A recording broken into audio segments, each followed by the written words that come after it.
بسم الله الرحمن الرحيم الحمد لله رب العالمين وصلى الله على رسول الله وعلى آله وصحبه أجمعين أهلا وسهلا ومرحبا بكم بان السلام يا ولاليال meel kasto dunida aad ka joogtaan waxaan idin rajaynayaa saacadatu الفلاح guul iyo gobonimo insha Allah tabaaraka wa taala barnaamijka aan maanta soo diyaariyay oo kulli xalqado xoogay noqon doona wuxuu ku saabsanaan doonaa al-intaajiyya shakhsiya productivity-ga waxa la yiraahdo qofku inuu noqdo qof wax tar leh wax soo saar leh inuu noqdo ayaynu isku day doonaa insha Allah tabaaraka wa taala in mawduuca dul istaagno sida ay tahay waa mawduuc aad u muhiim ah aad u muhiim ah waana cunsurka ama sababta keenaysa in dadku iyagoo oo isku mid ah xagga dhisma ahaan abuurka Ilaahay tabaaraka wa taala sidoo sameeyay iyagoo isku mid ah inay haddana kala tayay bataan oo qofna wax fara badan uu soo saari karo qofna ama aan waxba soo saaraynin ama waxa aad u yar soo saaraya marka loo eego awoodda iyo capacity-ga Ilaahay geliyay tabaaraka wa taala guud ahaan iyagoo mawduuca ibn aadamku u baahan yahay haddana Soomaalidu gaar ahaan waxaan isleeyahay waa dad aad ugu sii baahi badan waxaana sababaya dhowr arrimood oo isku tagtagay arrinka koowaad bulshada Soomaalidu xoogo waqti dheer waxa ka dunsanaa dawladda waaweyn oo rasmi oo dadku caalamiga ah oo la aqoonsan yahay oo ammaan ahaan iyo dhaqaale ahaan iyo waxbarasho ahaan aqoon ahaan u dhisan ma jiraan sida darteed in yaro Ilaahay u naxariistay oo meelaha la foogo u dadaalay ama waxbarasho wanaagsan meelaha ka helay mooyaane waxa ay bulshadu la tictiicaysaa oo ay la daala dhacaysaa waa aqoon darri waa aqoon la'aan مشكاكل بدن بعد تقول لا أنت هنا كل شيء وفقر وكمدي هاي ودبعتوين بدن وكلنا أي مركز كمدي سيدا استرتد بينه إن شاء الله ولا عليه الموضوع عنده مستعجل قلب كلبات سؤال مهم كا سؤال ده واحد عنده ده كتير إنترنت أود بدن ما يلاقي شو عن بإنترنت كاد باستعمالا أركت إذا باهي ده وين سؤال ده قبان وده سؤال ده قبان والتوجيه ولا شيء أقول له شيء البحنمة لو جهيو لفوه ذا وحن فعيا لو جهيو وحي سوق ليان ميريوه ذا أردن كذا يكتو صدح الرماد أنت بدن يا أبو بدن يهاي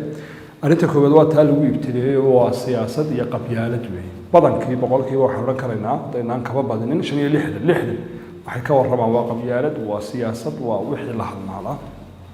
إن شيء قال هذا صار أنت بدن كور رمان وتقار كيسمر هكتو دي مالها أي محسوي درسدان وwaxa la yiraahdo nooc fanka kamid ah oo ay xoog ku saareen jacayl waxa la yiraahdo waxba wax jeclaaday iyo kana kan u heesay iyo marka xubbigi ka dhigay wax muqaddas ah iyadoo isaga laftiisu u baahan yahay de farta loogu fiiqo wax badan si cilmiya ama scientific loo dul istaago oo diinta Ilaahay lagu eego tabaaraka wa taala cilmiga caadiga lagu eego meel kale ku sharaxna dabcan fankuna ma aha unda wax la jeclaado ma aad uga balaaran yahay oo intaas oo nooc uu leeyahay oo intaas oo shay uu leeyahay لكن مع الأسف تاسبين حروق صارني أو أي مركز Soomaalidu ay aad ugu mamay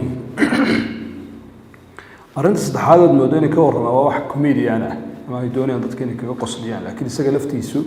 ay meelo baas oo kala la xushay oo wax kastaba aqoon darrida sabab u ah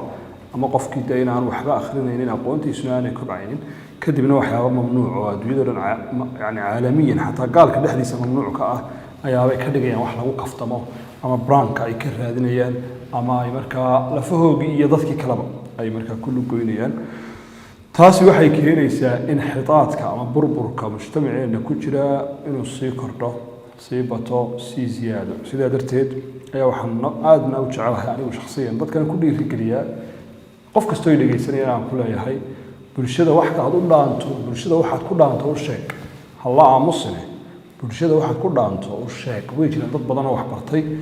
laakiin soo gudbinteeda dadka la wadaageeda sheer gareynteeda ayaa baan Soomaalida ku badnayn xumaha la sheer gareeyaan laakiin wanaag waa ku yiri bal tusaale kooban aaladda la yiraahdo TikTok haddii aad isticmaasho oo aad u isticmaasho luqado kale aad ku isticmaasho ama English ku isticmaasho ama Arab ku isticmaasho waxa aad u badan intaas oo video baad helaysaa mutaaxa oo jawaanibta ama dhinacyada nolosha oo dhan